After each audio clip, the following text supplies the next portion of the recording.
Ada yang menarik tadi Mas Uki disebut soal flexing spiritualitas gitu ya. Bagaimana itu kemudian bisa berdampak untuk kesalehan sosial misalnya. Nah, peran institusi untuk mengembangkan spiritualitas yang personal itu apa nggak bertentangan dengan adanya lembaga? Menurut Mas Inu gimana ya? Perspektif Mas Uki di ketegangan antara kesalehan sifatnya personal tapi diatur oleh institusi nih. Yang sebenarnya dibutuhkan untuk menjembatani ketegangan tadi itu adalah visi tentang soul craft. Ada satu mural besar sekali. Bahkan mungkin kecewa ini udah panjang ya. Itu tahun 2009. Satu mural besar sekali di utara Pasar Bingharjo. Dan waktu itu jadi mural yang series ya. Ada beberapa tempat. Pesannya adalah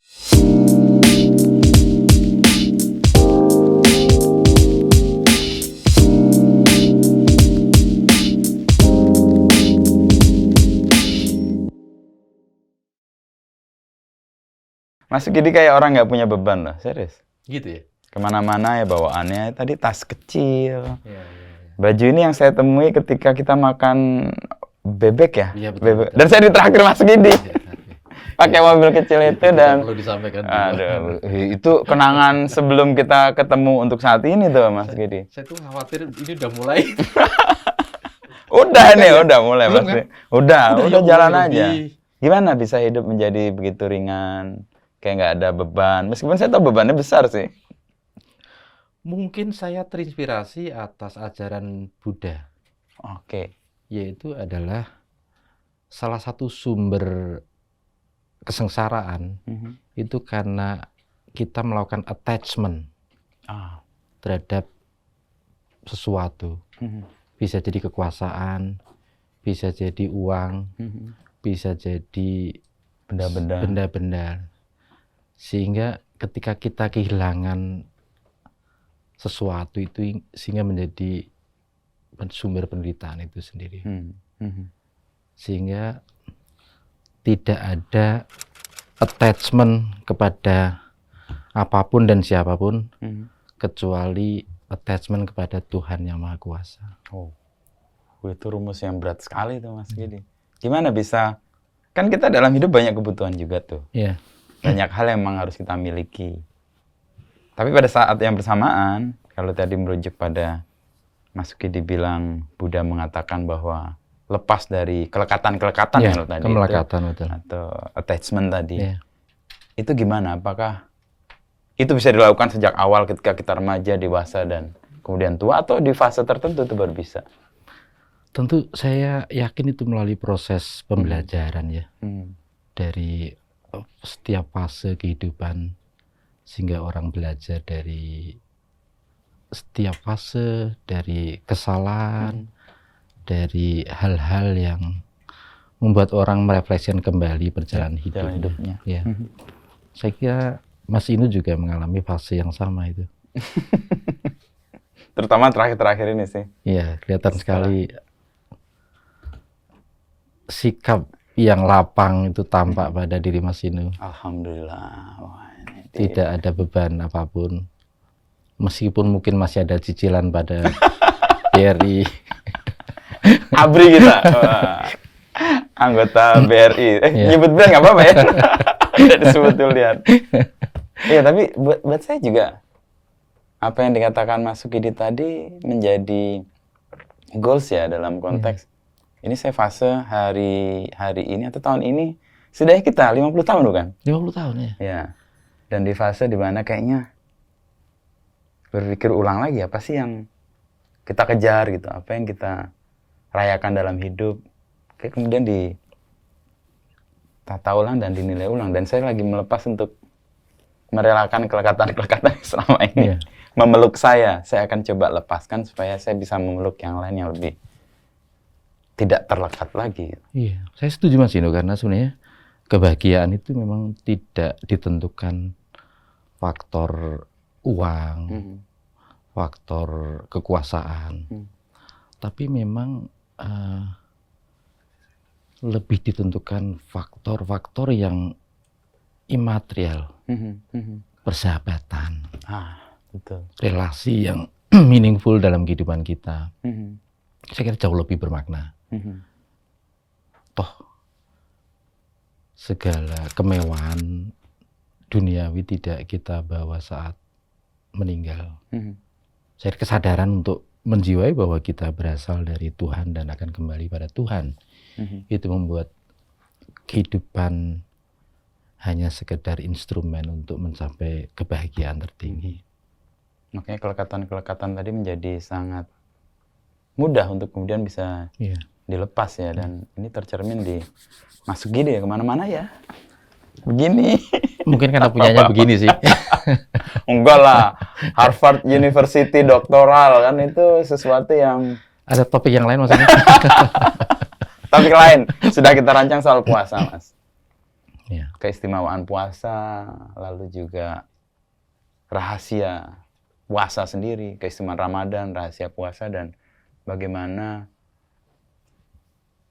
cahaya dari dua pokok itu bisa juga menyinari Indonesia, juga kemanusiaan kita. Seperti topik yang sebenarnya saya mau gali dari Mas Uki, dan kita masuk di bulan Ramadan nih, di mana orang puasa.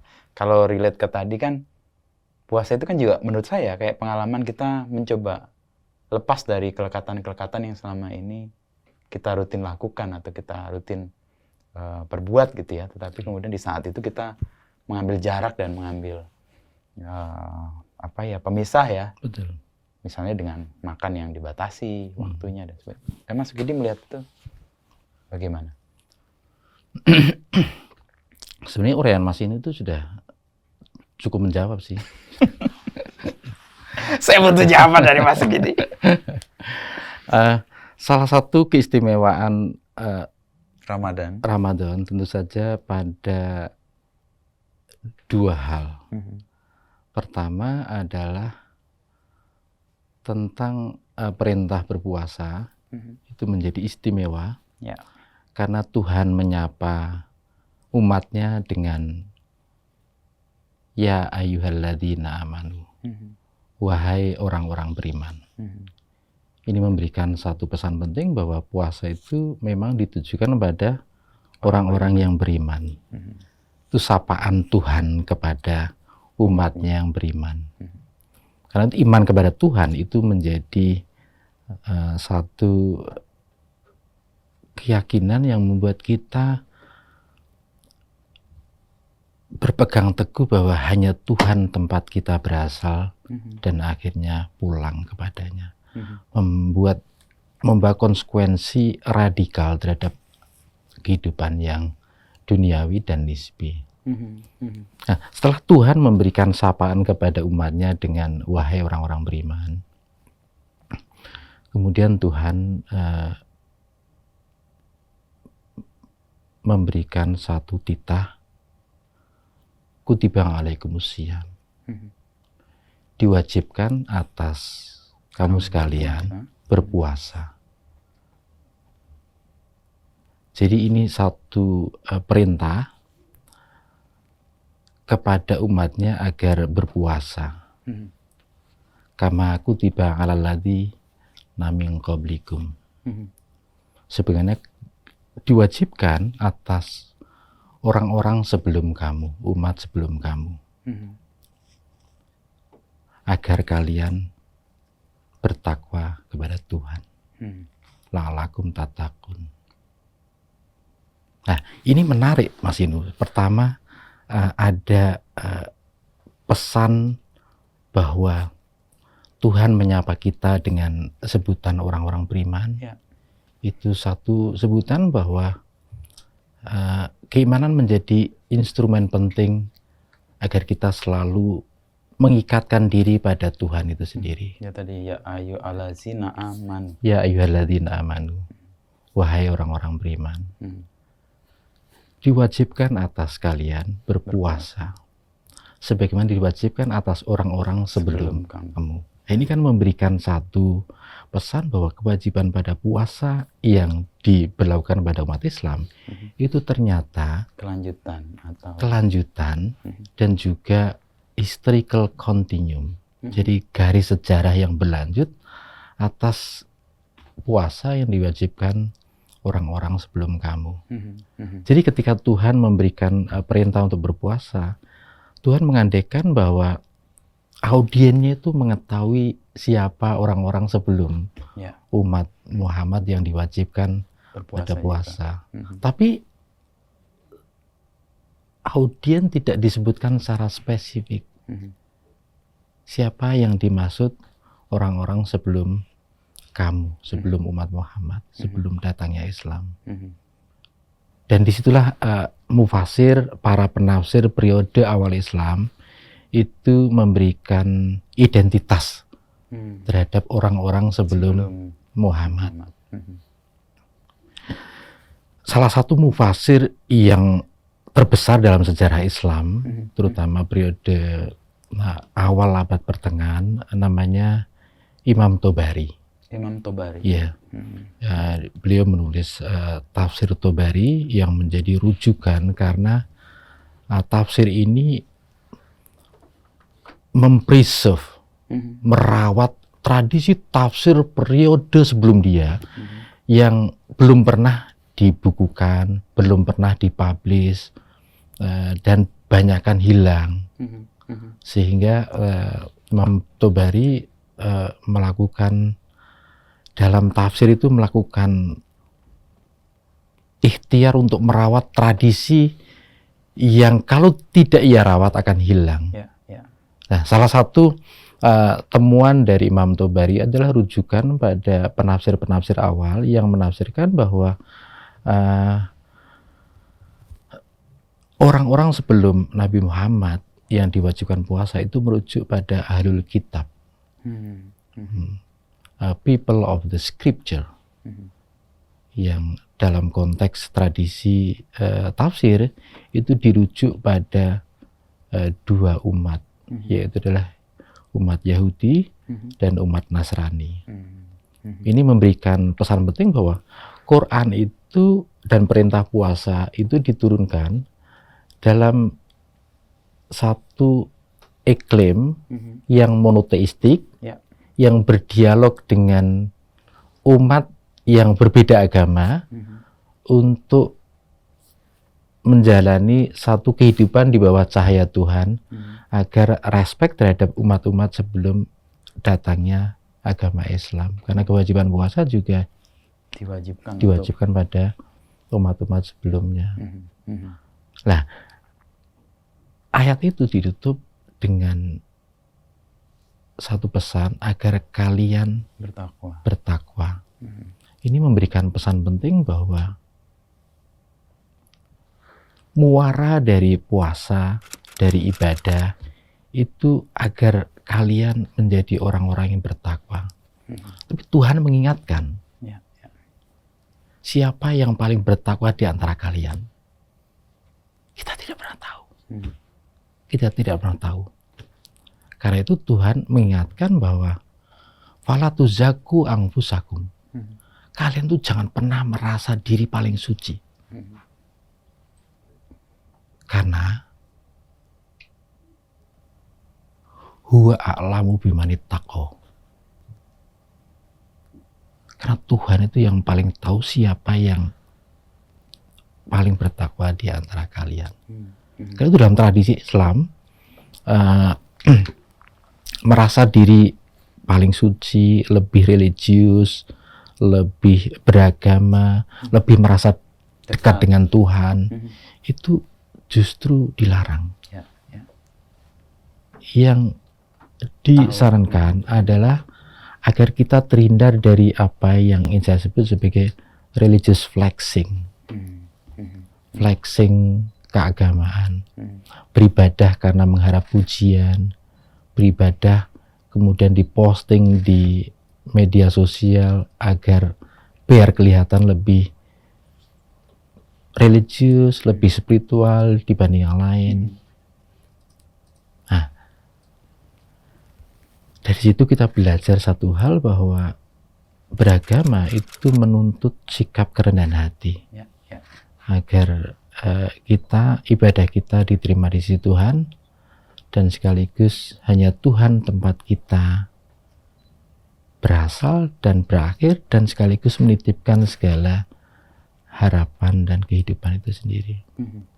Kalau tadi melihat tujuan dari puasa yang dinyatakan sebagai tradisi umat atau tradisi sebelumnya adalah bertakwa. Takwa itu apa, Mas? Takwa itu ya penjelasan umumnya adalah sikap takut kepada Tuhan. Tapi kalau penjelasan ini diterima, maka ibadah yang didasari pada rasa takut itu pasti kurang punya nilai yang lebih tinggi itu sendiri. Ya. Justru makna takwa yang jauh lebih dalam itu adalah kesadaran untuk menjiwai Tuhan dalam segala aktivitas kita. Jadi Tuhan omnipresent, maha hadir dalam kehidupan kita, sehingga kita selalu merasa dalam bimbingan dan cahaya Tuhan. Itu sebenarnya keistimewaan pertama tentang dari puasa. bulan Ramadan, Ya. puasa. Ada keistimewaan kedua yang saya selalu rindukan pada Ramadan, itu adalah keistimewaan pada turunnya Al-Quran itu, nuzulul Quran. Nuzulul Quran. Iya. Dan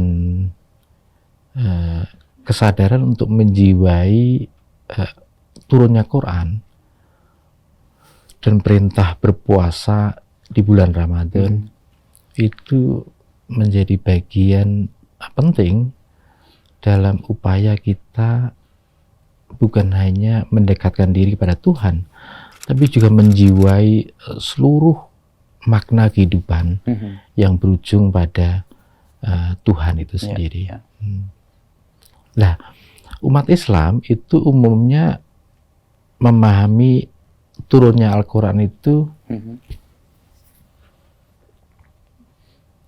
seolah mengandaikan bahwa Quran itu turun dalam bentuk mushaf, dalam bentuk kodek, dalam bentuk buku. Iya. Physically. Iya. Padahal justru pada tradisi awal Islam, turunnya Al-Quran itu lebih bersifat gradual, tahap demi tahap. Ya. Dan ini sebenarnya watak dari pewahyuan Quran yang gradual, yang bertahap. Nah, ini mengingatkan kita kembali bahwa turunnya Al-Quran itu bukan terjadi di ruang hampa, tetapi terjadi pada konteks sejarah yang spesifik. Ya. Karena itu pada satu ketika, misalnya pada satu ayat, pesan Tuhan ini dimulai dengan pertanyaan dari orang-orang yang menyangkal kebenaran Quran dan kenabian Muhammad. Wa qala alladziina kafaru, those who disbelieve in the prophecy of Muhammad. Mereka yang tidak percaya pada kenabian Muhammad dan sekaligus pewahyuan Quran. Laulah nuzila alaihil Quran jumlatan wahidatan. Mengapa Quran itu tidak diturunkan sekaligus?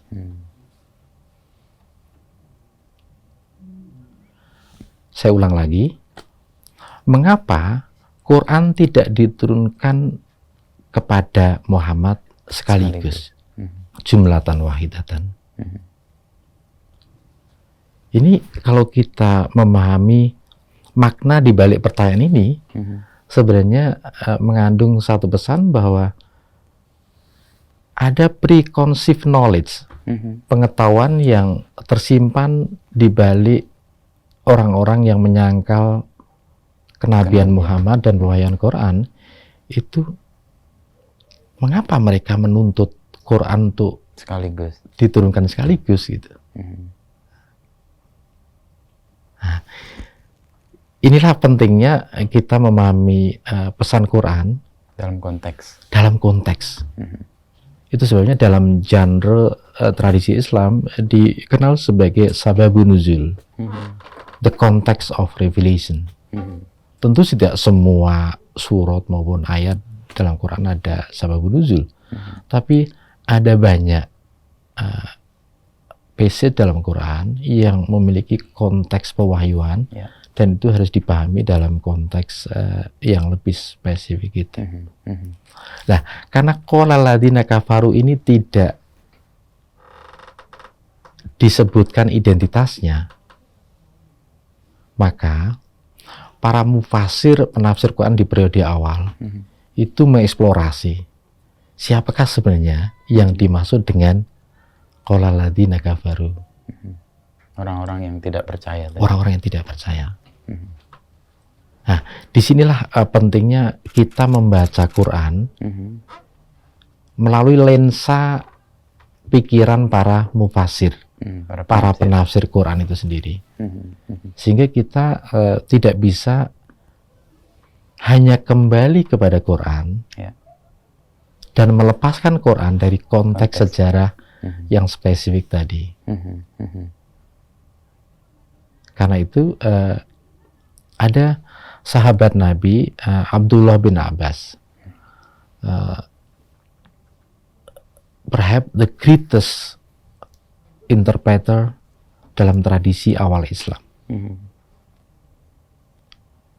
Karena dia satu-satunya sahabat yang didoakan Nabi Muhammad untuk menjadi tarjuman Al-Quran, untuk menjadi penafsir Quran.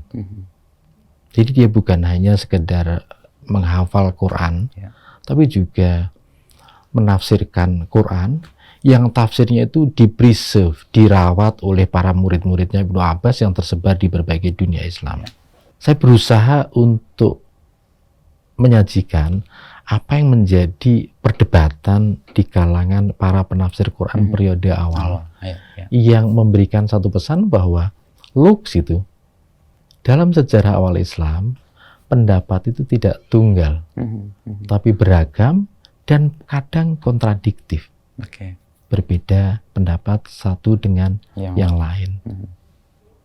Nah, kemudian atas pertanyaan itu Tuhan memberikan jawaban.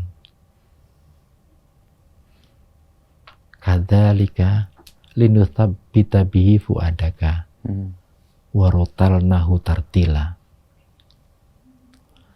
Kami Tuhan turunkan Quran secara berangsur-angsur agar hatimu Muhammad menjadi kuat, menjadi teguh dengan proses turunnya Quran secara bertahap itu. Nah, ini menarik sekali Mas Inu, karena ini mengandaikan satu konteks bahwa bagaimana karakter dasar pewahyuan dalam Islam. Dalam passage yang saya sebutkan ini menandakan pertama bahwa ada responsive nature of revelation. Jadi wahyu Quran itu berlangsung secara responsif. Dia merespon atas pertanyaan yang diajukan oleh orang-orang yang tidak percaya pada kenabian Muhammad dan pewahyuan Quran.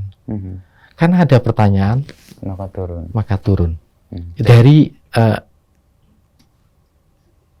konteks polemik ini kita memperoleh satu wawasan bahwa pewahyuan Quran itu terjadi secara gradual, secara responsif untuk merespon pertanyaan yang muncul dari orang-orang yang tidak percaya pada kenabian Muhammad dan turunnya Quran itu sendiri, otentisitas turunnya Quran. Karena itu Tuhan mewahyukan Quran kepada Muhammad untuk menjawab pertanyaan, sanggahan, atau tantangan yang diberikan oleh umatnya. Sehingga kita memperoleh satu pemahaman dari pikiran para penafsir Quran bahwa mereka berusaha untuk membedakan Quran dengan tradisi pewahyuan yang terjadi sebelumnya.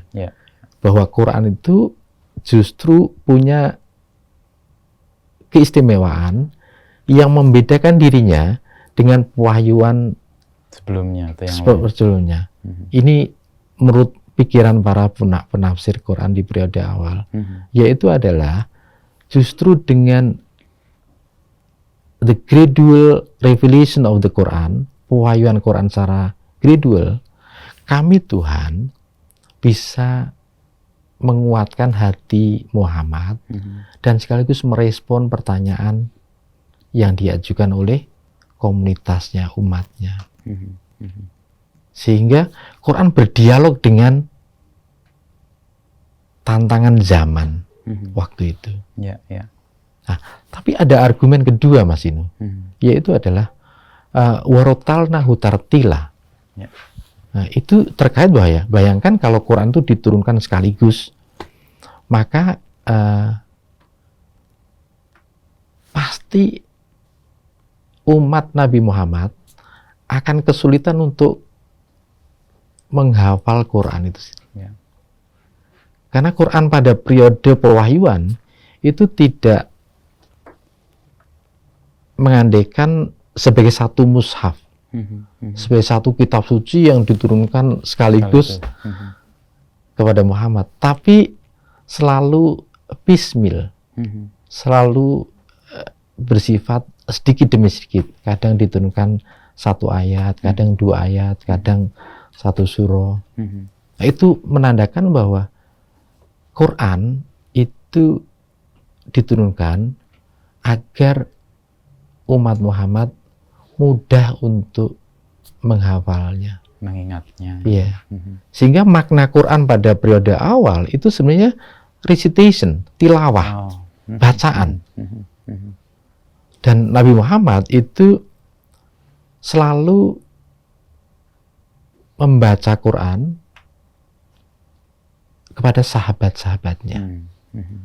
Mereka yang disebut dengan kutabul wahyi, para the scribe of the revelation, para pencatat wahyu. Nah, tapi ini oral society, Mas Inu.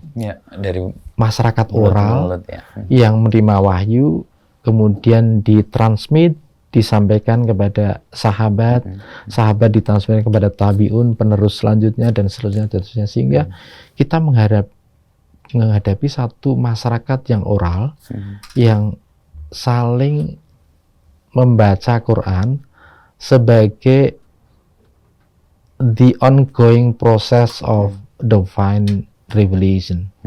Jadi pada periode pewahyuan, Quran itu hidup, Mas, ini hidup sebagai satu bacaan yang diteruskan dari satu pihak ke pihak lain. Betul. Itu keistimewaan kedua. Keistimewaan berikutnya ada? Sebenarnya bisa kita daftar lebih panjang, ya, tentang bulan yang penuh maghfirah, penuh ampunan, bulan yang penuh kerahiman Tuhan,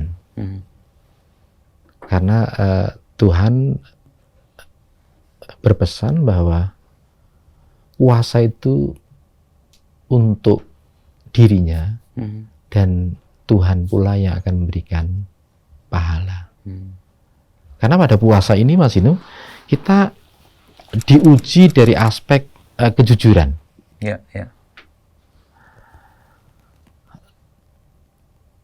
Dan kejujuran itu akan tampak pada kualitas hambanya, antara dia sebenarnya sedang berpuasa atau tidak berpuasa.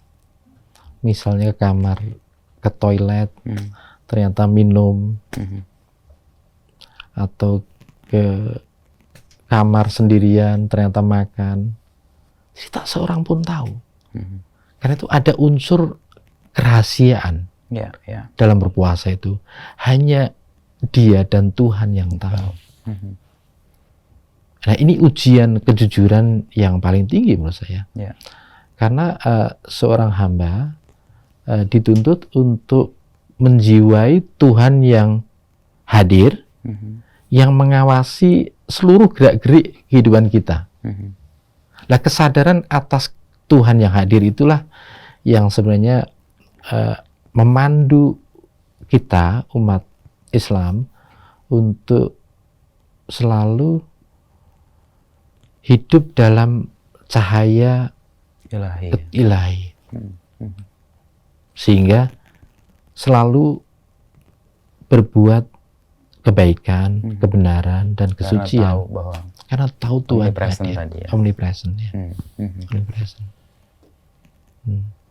Sehingga itu kejujuran itu bagi saya adalah salah satu nilai yang amat sangat berharga, yang mestinya lahir dari rahim puasa ini. Ya.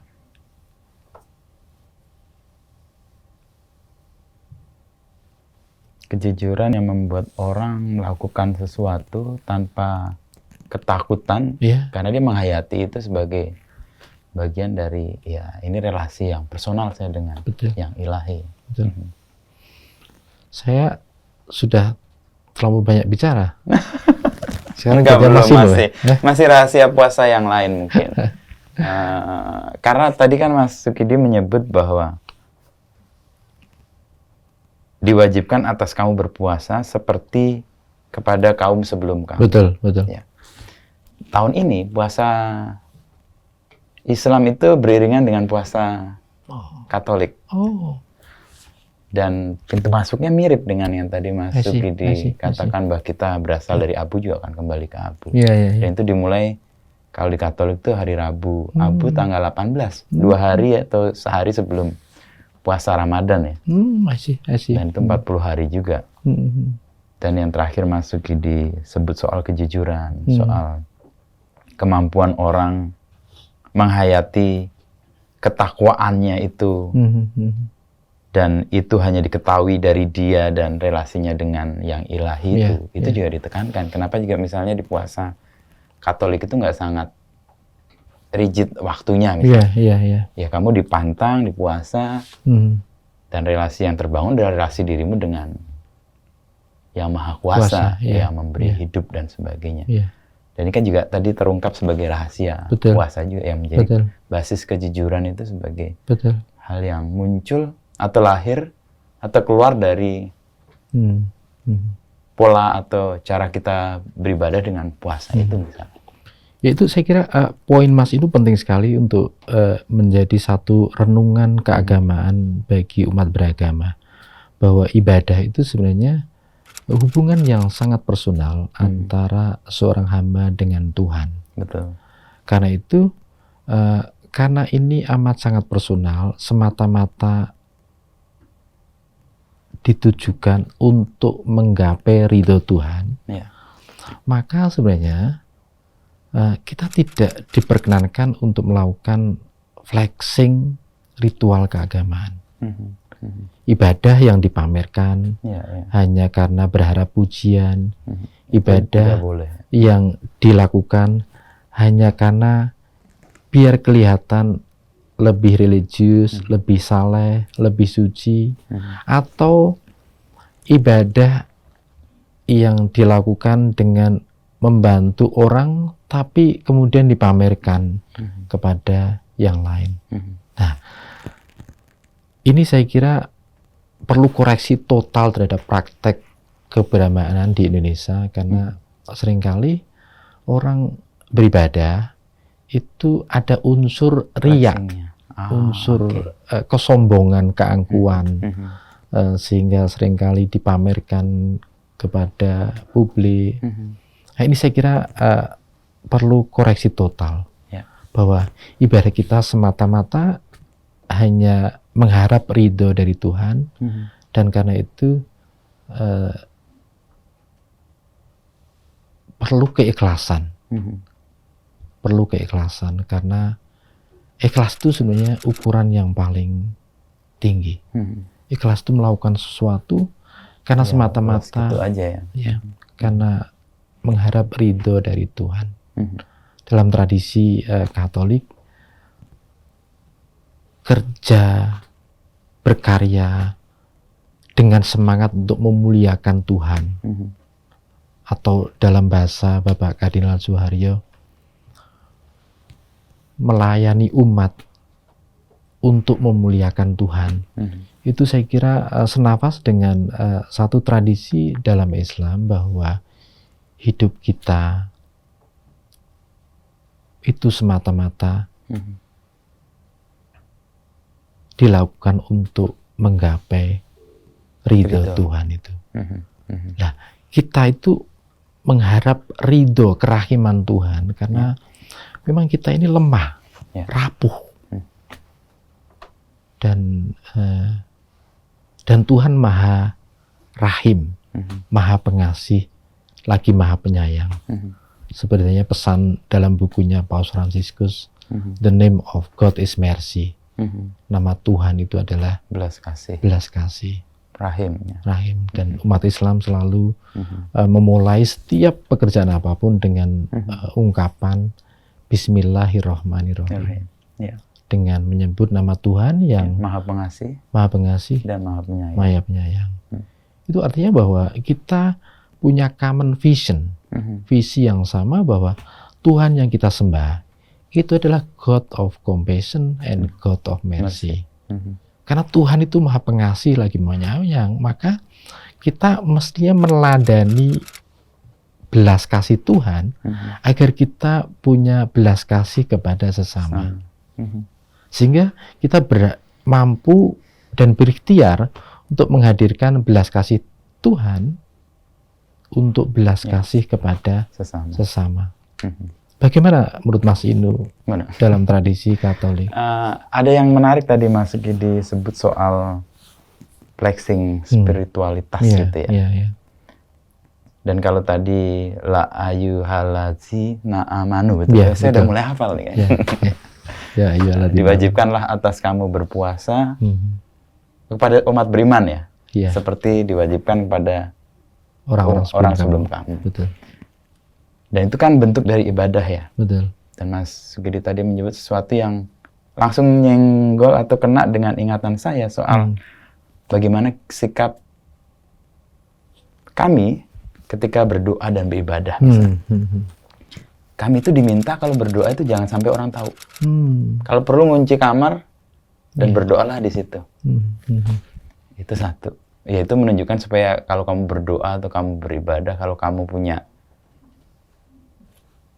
upaya untuk punya relasi yang dekat, nggak usah ditunjuk-tunjukkan. Betul. Yang kedua, ketika puasa, bahkan ada perintah supaya rambutmu diminyaki, mukamu dibasahi, supaya nggak ada orang tahu bahwa kamu berpuasa. Hanya kamu dan Tuhan yang tahu, Maha Rahim, yang Maha Kasih tadi yang tahu. Itu mirip ya dengan ada common value yang bisa. Dan kalau saya menghayati lagi di konteks yang tadi Mas Suki disebut, supaya tujuan dari puasa itu adalah untuk bertakwa, dan itu betul sekali.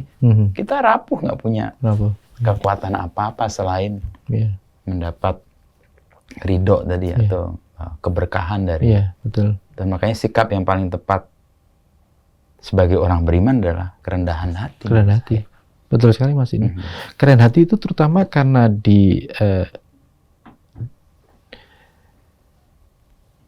dimotivasi oleh satu kenyataan bahwa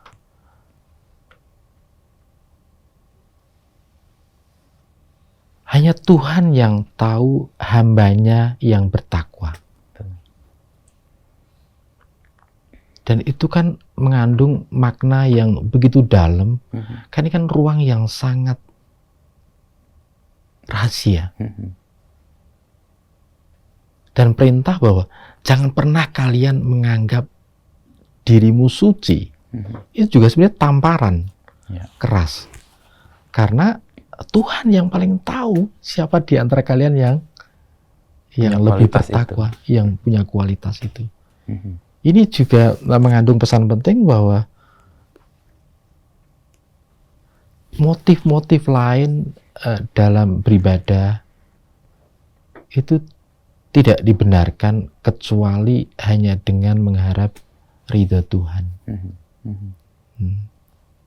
Sehingga kalau kita beragama dengan mengharap ridha Tuhan dan jalan menuju ridha Tuhan itu begitu luas, menampung banyak pejalan, maka kita akan tumbuh kesadaran untuk selalu rendah hati, selalu lebih punya kesadaran bahwa kita semua adalah pejalan yang sama-sama ingin menggapai Tuhan yang Maha Rahim tadi, yang Maha Pengasih. Nah, dalam posisi yang sekarang, kalau kita ngomong soal konteks ya, Indonesia dan kemanusiaan ya.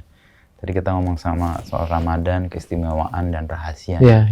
Dan itu kan seperti kesalehan personal ya, yang dibangun karena memang relasinya dengan Tuhan ya. Bagaimana itu kemudian bisa berdampak untuk kesalehan sosial misalnya. Kalau tadi Mas Sugidi kan menyebut juga bahwa apa yang kita lakukan dalam konteks relasi kita dengan yang Maha Kuasa juga tercermin dengan relasi kita dengan sesama gitu ya. Tadi kalau mengutip Bapak Kardinal kan, pelayanan saya kepada umat adalah cara saya untuk memuliakan Tuhan ya. Betul. Mas Sugidi melihat. Iya. Ini pertanyaan berat sekali Mas ini. Yang saya hadapi orang yang punya pemikiran yang sangat istimewa, makanya saya tanya berat-berat juga. Saya kira menarik, karena Mas Inu sebenarnya ingin mengajak kita untuk menjiwai satu keseimbangan baru, bahwa kesalehan spiritual itu harus berjalan beriringan dengan kesalehan sosial. Dan itu sebenarnya menjadi pesan Tuhan di dalam begitu banyak passage dalam Quran, bahwa perintah untuk beriman itu seringkali selalu disertai untuk beramal kebajikan. Jadi perintah beriman kepada Tuhan itu disertai dengan perintah untuk beramal kebaikan. Itu memberikan pesan penting bahwa kesalehan spiritual kita kira Tuhan itu harus ditindaklanjuti dengan kesalehan kemanusiaan untuk berempati kepada sesama. Dan ini harus berjalan beriringan untuk memberikan satu pesan penting bahwa kenikmatan, keindahan, kesahduan kita beribadah kepada Tuhan itu berujung pada kepekaan, solidaritas, dan semangat untuk membela kemanusiaan itu sendiri. Itu pertama. Yang kedua adalah dari momen Ramadan, ibadah puasa ini, kita sebenarnya berharap, terutama kepada umat Islam, agar nilai-nilai yang lahir dari rahim Ramadan ini, misalnya kejujuran, misalnya tumbuhnya empati kemanusiaan, karena puasa itu memberikan pesan bahwa orang-orang yang berpuasa itu merasakan penderitaan mereka yang selalu hidup dalam kekurangan itu sendiri. Sehingga tumbuhnya empati kemanusiaan itu mestinya menjadi satu kesadaran, satu laku kehidupan agar umat Islam betul-betul mampu mengejawantahkan sikap hidup yang lebih empati kepada sesama, sehingga tumbuh satu gerakan kesadaran bersama untuk menjiwai penderitaan orang lain sebagai penderitaan kita, sebagaimana kita merasakan betapa rasa lapar yang kita rasakan saat puasa itu. Sementara rakyat kita merasakan kelaparan di berbagai tiap saat.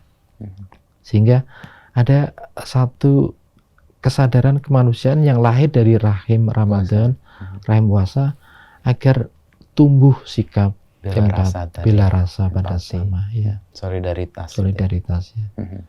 Dan ini betul-betul harus diwujudkan menjadi gerakan sosial yang lebih besar, agar memang ada efek, ada bekas dari ritual puasa untuk membangun solidaritas kemanusiaan yang lintas agama, lintas iman.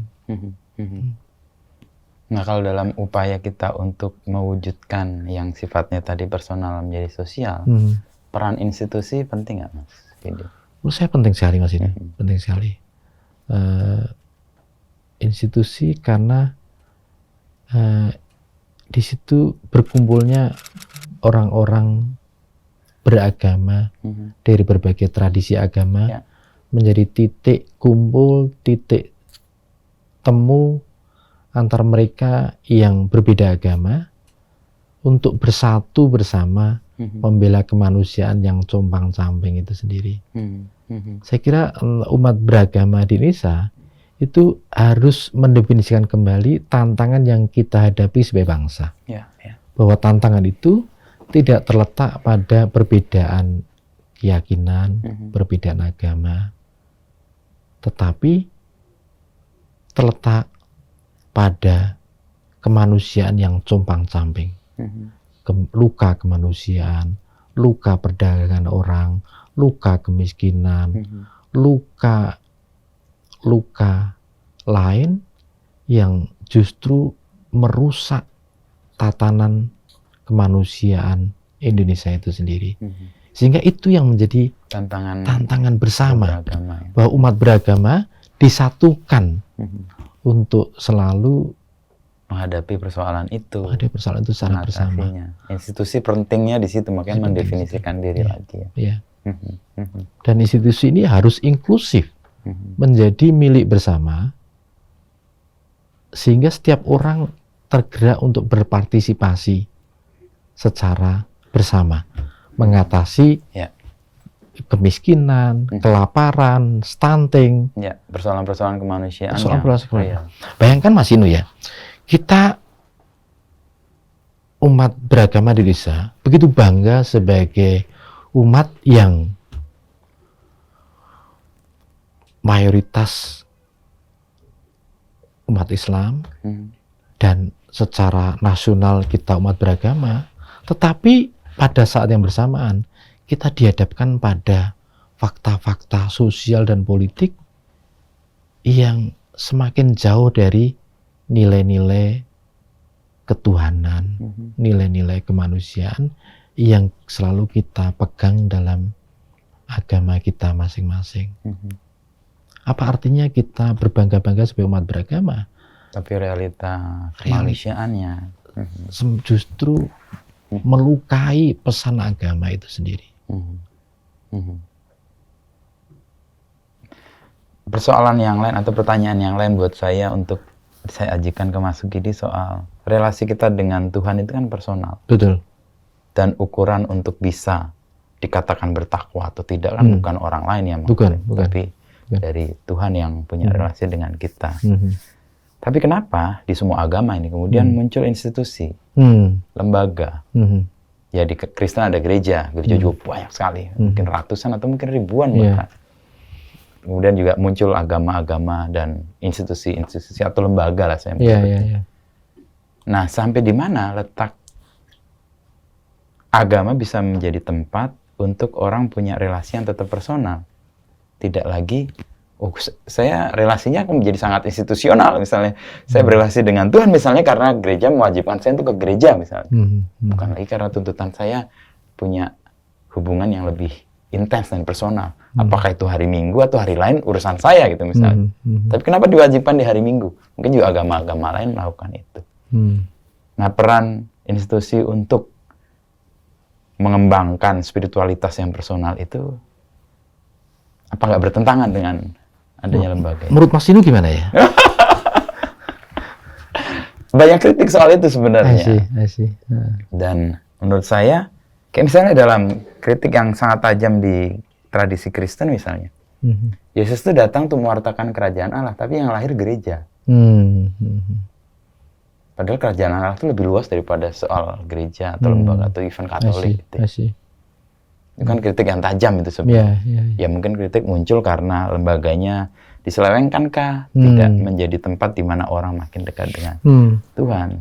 Saya merujuk ke tradisi saya karena saya pahami itu. Betul. Saya tanya ke Mas Sukidi aja. Karena juga itu kemudian memunculkan banyak laku spiritual yang kemudian mereka menyebut saya beragama Katolik secara indie aja. Keluar dari institusi, tapi buat saya sih institusi penting juga, makanya tadi juga Mas Sukidi kan menyebut institusi tetap penting, di mana kita bisa mengkonsolidasikan persoalan dari mentransfer kesalehan yang sifatnya personal menjadi kesalehan sosial. Kalau nggak ada institusi kan semua orang bergerak sendiri-sendiri. Betul. Untuk peran itu. Itu dari perspektif saya minta perspektif Mas Sukidi, ketegangan antara kesalehan sifatnya personal tapi diatur oleh institusi nih. Kamu harus melakukan ini A, B, C, D dan sebagainya. Tuh, relasi kita kan dengan Tuhan, bukan dengan kamu, institusi. Saya terpanggil untuk menegaskan bahwa yang sebenarnya dibutuhkan untuk menjembatani ketegangan tadi itu adalah visi tentang soulcraft. Nah, selama ini orientasi kita umumnya itu pada statecraft atau institutional craft. Sehingga orang akhirnya berduyun-duyun untuk membangun kemegahan institusi, tapi akhirnya lupa soulcraft tadi. Kosong. Pada tingkat bangsa, kita memang kelihatan tumbuh dari aspek statecraft, institutional craft tadi, bangunan megah, upacara, tapi kehilangan jiwa.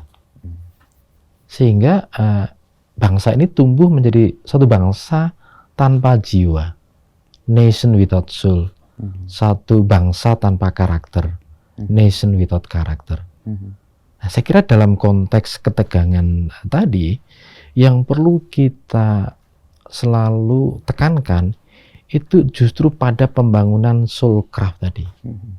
Juga di institusi keagamaan tadi. Supaya dia tidak menjadi bermegah-megah dengan simbol-simbol yang sifatnya state tadi. Betul. Karena simbol-simbol itu kadang bisa menjadi penghalang kita untuk dekat kepada Tuhan dalam konteks agama, tapi juga membuat kita menjadi penghalang untuk dekat kepada rakyat dalam konteks kehidupan. Karena dia membatasi Karena membatasi. Seolah-olah juga membuat jarak. Ini yang mengingatkan saya pada pesan rektor Sekolah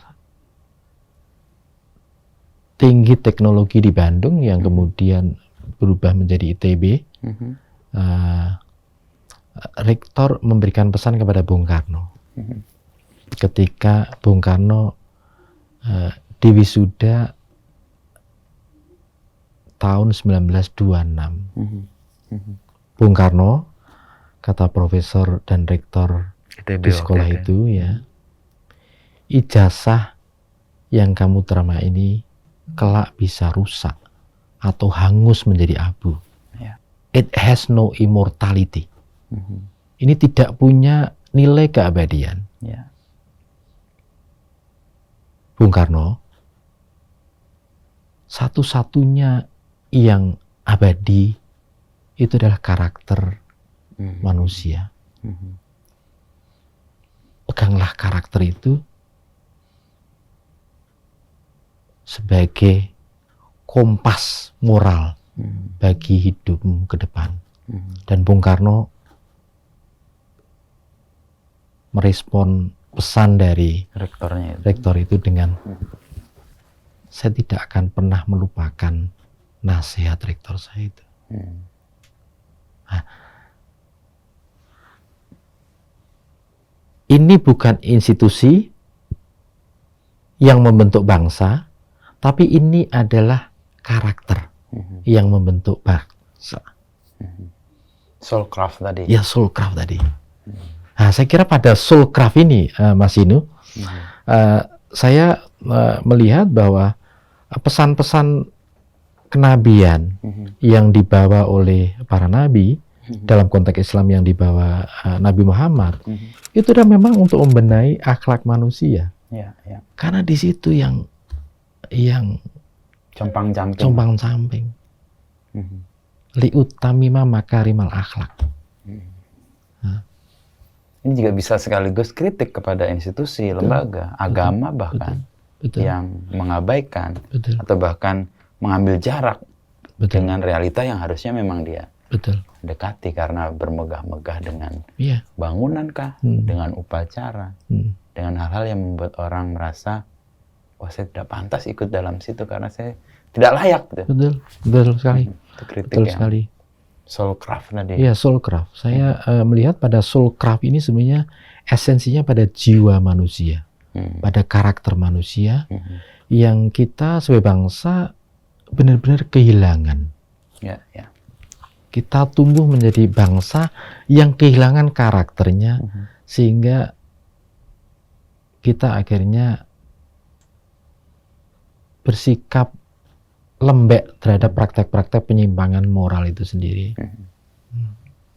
Tidak punya ketegasan tentang apa yang sebenarnya buruk secara moral.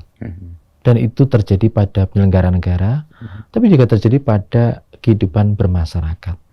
Karena tugas utama baik kaum agamawan maupun negarawan itu memang bagaimana membangun soulcraft tadi. Nah, sehingga kita bisa tumbuh menjadi satu bangsa dengan karakter yang kokoh. Tidak ada bangsa maju di dunia manapun tanpa fondasi karakter yang kokoh. Dan karakter ini bukan institusi yang membentuk satu masyarakat dan yang membentuk satu bangsa. Tadi kita contohkan atau Masuki disebut dari rektor ITB tadi, Profesor kepada Koper, Soekarno ya ketika dia lulus dari sekolah itu, Hochschule itu. Saya ini episode spesial Mas, karena kami mengundang juga pertanyaan dari follower saya di Instagram yang mengajukan beberapa pertanyaan sih. Saya nggak tahu, random aja saya coba cek ya supaya kebagian, karena saya sudah berjanji untuk me-address itu. Kalau saya hianati janji saya, apalah saya gitu. Jadi hilanglah kredibilitas saya sebagai orang yang layak dipercaya. Makanya saya sebut beberapa pertanyaan aja Mas. Random aja nih ya, saya sebut dari nih tadi saya ini. Tadi saya udah tanya sebenarnya dari Rivandriandra. Gimana Mas Sukidi memaknai kesalehan sosial saat ini?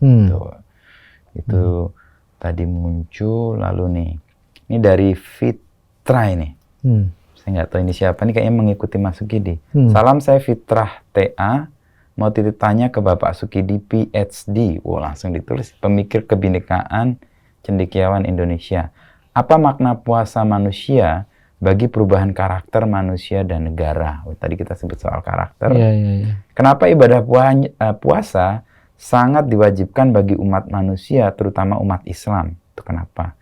Dan adakah dampak positif yang signifikan manusia berpuasa dalam kehidupannya? Mohon responnya. Itu mirip tadi soal. Saya satu ini aja mungkin bisa. Jadi sekaligus kita bisa menutup. Itu pertanyaan bagus sekali sih.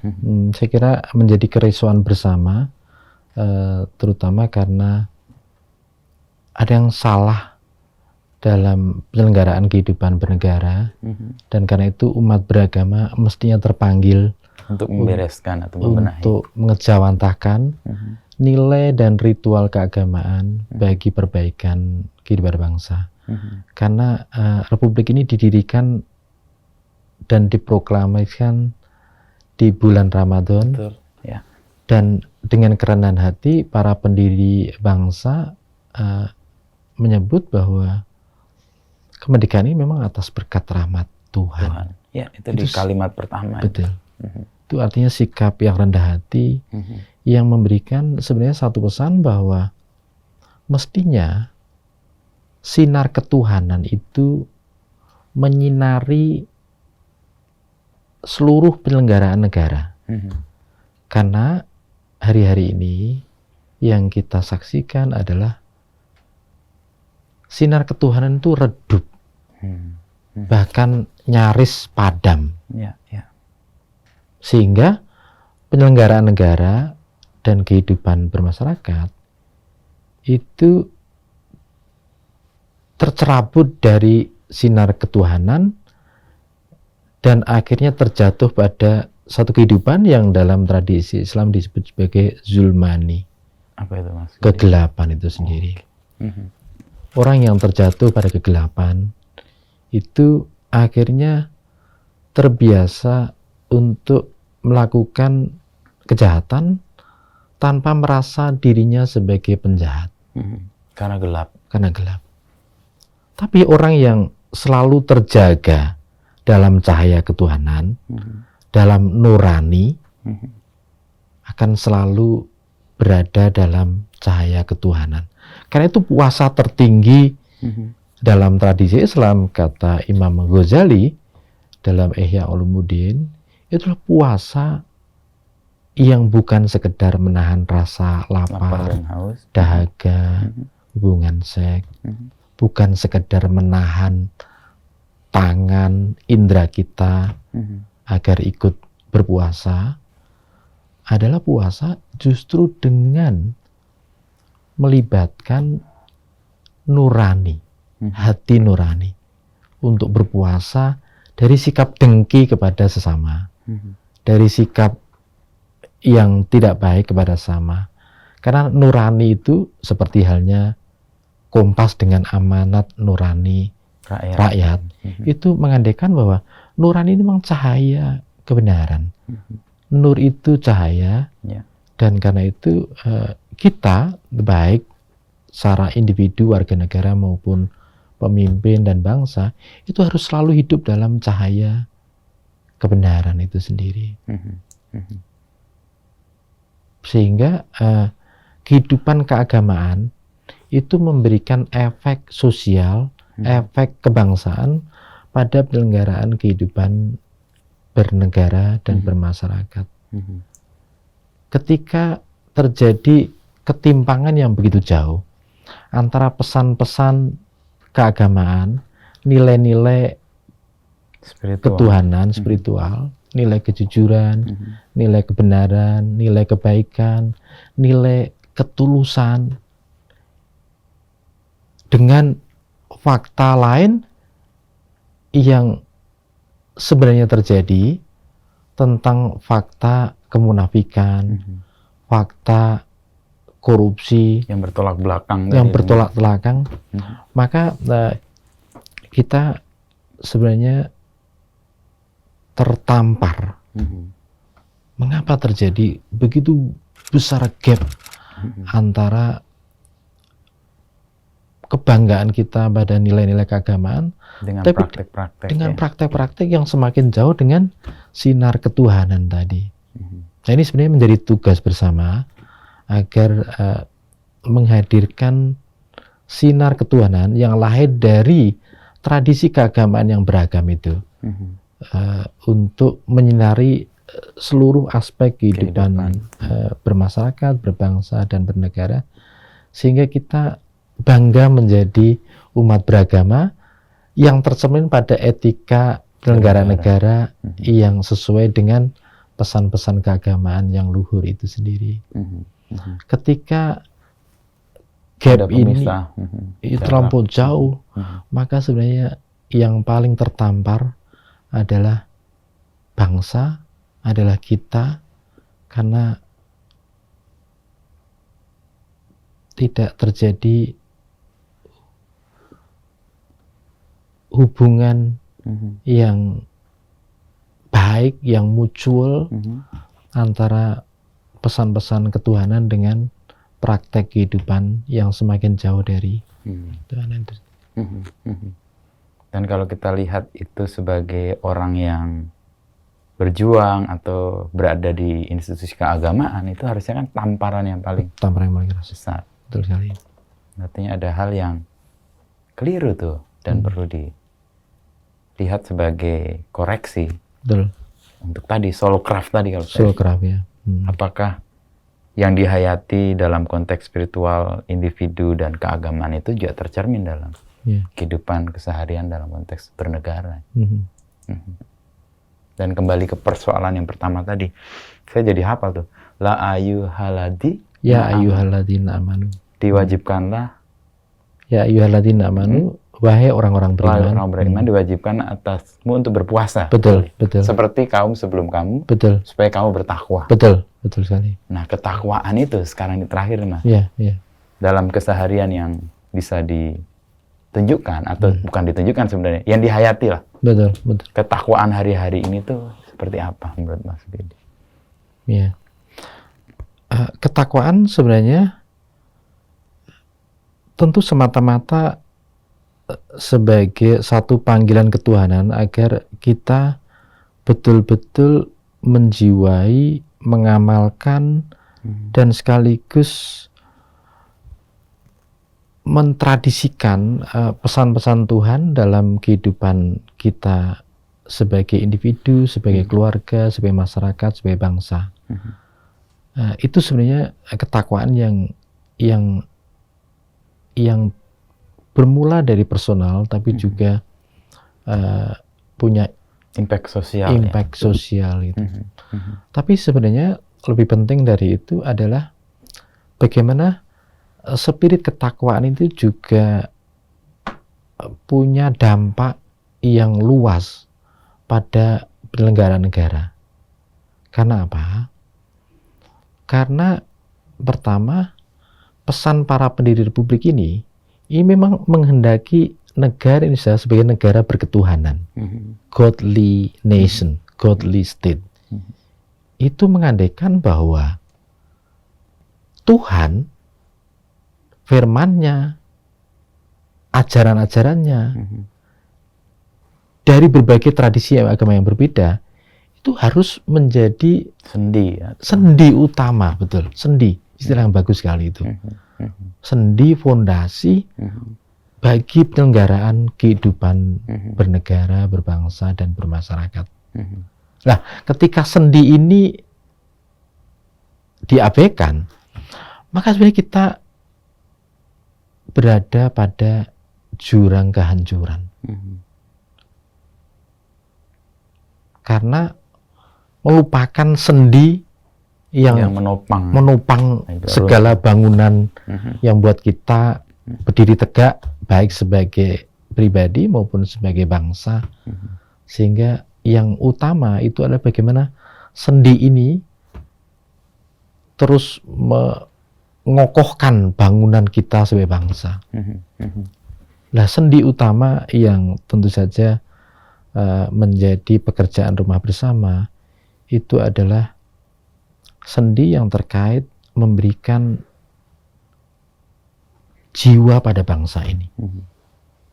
Itulah pesan setiap kali kita menyanyikan lagu Indonesia Raya, apalagi dengan 3 stansa. Bangunlah jiwanya. Baru bangunlah badannya. Tidak dibalik gitu. Soul craft tadi. Soul craft. Jadi bangunlah jiwa karakter bangsa, lalu kita membangun infrastruktur, membangun bangsa. Jangan dibalik. Nah, kita terjadi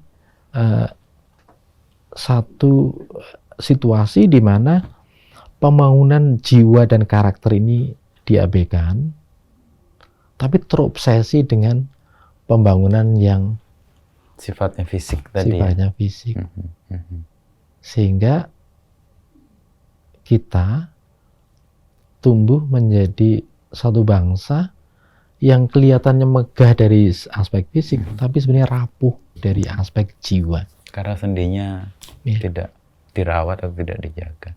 Bagaimana menurut Mas Inu terkait dengan ketakwaan dalam konteks nation building ini? Waduh, kalau tahap nation building ya, kalau sendi kita negara adalah negara berketuhanan ya, setiap langkah, setiap upaya yang dilakukan negara berpijak pada Betul. ketakwaan itu harusnya. Hmm. Jadi ketika dia melakukan kesalahan atau berbuat jahat atau let's say korupsi misalnya, dia harus kemudian merasa bahwa itu sesuatu yang nggak bisa dilakukan. Tapi kita melihat kan kalau pejabat korupsi, ketika bahkan dia sudah ditangkap pun tidak kelihatan bahwa dia orang yang bertakwa. Iya, betul. Malah betul. menutupi dengan simbol-simbol ketakwaan yang semu. Iya, betul. Seolah-olah dia misalnya religius dan sebagainya. Padahal tindakannya udah Iya. nyata-nyata, itu kan ketakwaan. Tapi kalau dalam konteks yang keseharian, saya malah berkaca dari Mas Sukidi soal ketidak ada kelekatan yang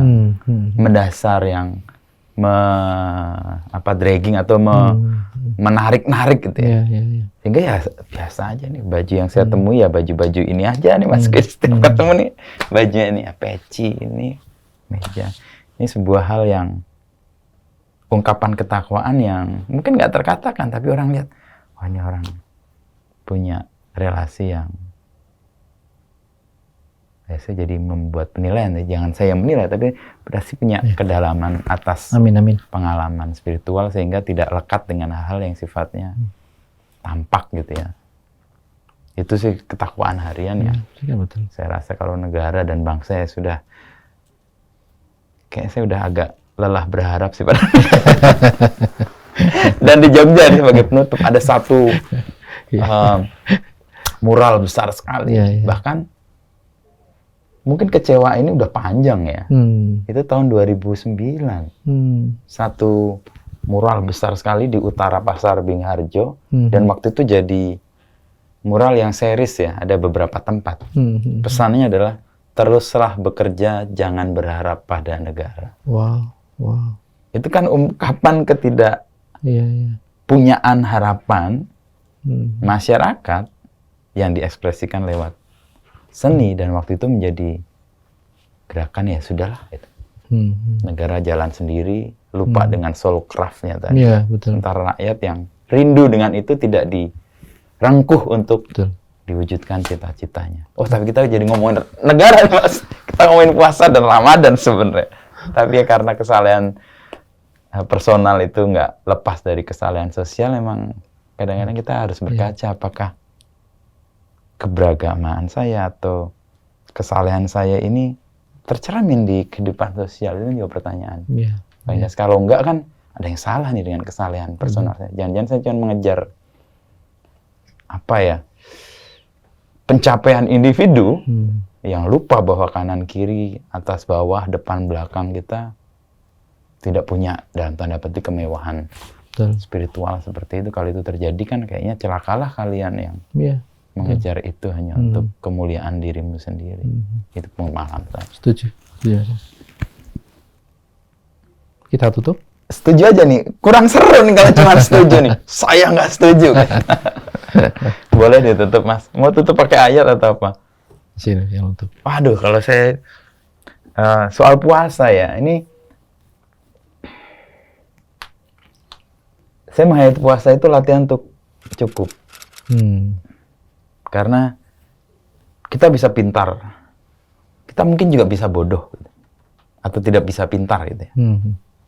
Tapi kalau kamu serakah, baik kamu pintar maupun bodoh, kamu akan menjadi yang merusak tatanan. Dan puasa, menurut saya pengalaman personal adalah melatih diri untuk tidak serakah, tapi merasa cukup, merasa dibatasi. Tadi kita ngomong baik itu hidup itu ada batasnya, karena kalau enggak, ya kapan harus berhenti, kapan harus memulai sesuatu yang baru dengan batas tertentu.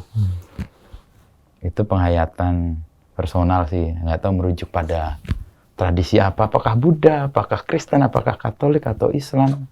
Itu merujuk pada tradisi Islam yang disebut dengan qanaah.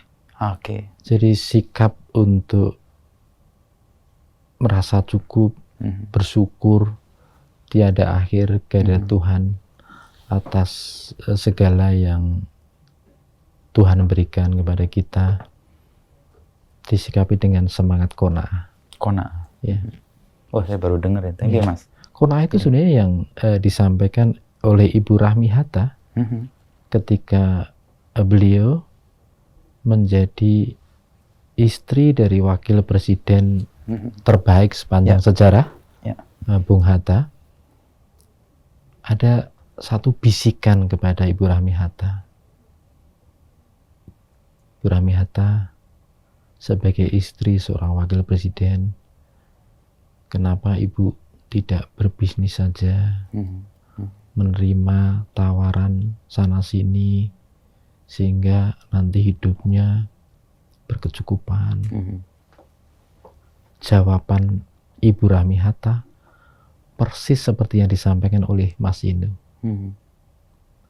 Beliau merasa hidup dengan spirit qanaah, merasa cukup dan selalu mensyukuri itu sebagai rasa kasih Tuhan kepada dirinya dan keluarganya. Dan terima kasih saya dapat istilah baru itu untuk apa yang saya tiba saya hidup dari tradisi macam-macam kan. Dan itu terinternalisasi secara alami juga. Bahwa saya menyerap tradisi A, B, C dan kemudian terhayati secara personal seperti itu. Qanaah ya. Qanaah ya. Mas Ukidi mau menutup apa? Saya teringat pada pesan Jalaluddin Rumi yang menulis satu kitab yang menjadi rujukan paling masyhur dalam tradisi Persia, kitab Mathnawi. Rumi berpesan, jikalau segala sesuatu di sekitarmu gelap, lihatlah lagi, barangkali kamu adalah cahayanya. Di tengah situasi bangsa dan kemanusiaan yang berada di persimpangan jalan, maka panggilan Rumi ini adalah satu panggilan luhur untuk menjadi cahaya di tengah kegelapan. Cahaya itulah yang mestinya selalu menyinari kehidupan kita, menjadi pelita di tengah kabut yang menyelimuti bangsa, menjadi cahaya di tengah kegelapan. Dan karena itu setiap kita terpanggil untuk selalu menyinari kegelapan. Karena kegelapan tidak selesai dengan kutukan, dengan kemarahan, tapi harus dengan menyalakan sinar, lilin, cahaya. Sehingga cahaya kebenaran, cahaya ketuhanan, itu yang akhirnya memandu kita untuk menapaki kehidupan bermasyarakat, berbangsa, dan bernegara. Jalaluddin Rumi itu ya. Dan di tradisi Kristen itu juga jadi satu ayat itu. Jadilah cahaya dan garam dunia. Itu hal yang mungkin common punya singgungan. Karena memang tadi tradisi itu kan juga dilakukan oleh generasi sebelum kamu. Jadi jangan seolah-olah ini merasa tradisi sendiri gitu, tapi sesuatu yang berjalan dari rangkaian panjang yang sudah dihidupi dan dijadikan nilai oleh generasi sebelumnya. Jadi kalau sekitarmu gelap, tengoklah, jangan-jangan kamu adalah cahaya. Itu ajakan untuk kita turun tangan kan, memberikan diri untuk mengusir kegelapan dengan tidak mengutuki, tapi menyalakan api yang didasari tadi, soul craft tadi, ketakwaan kita. Dan dalam tanda petik ketakutan kita bahwa ada sesuatu yang mendasari ini semua, bukan kita.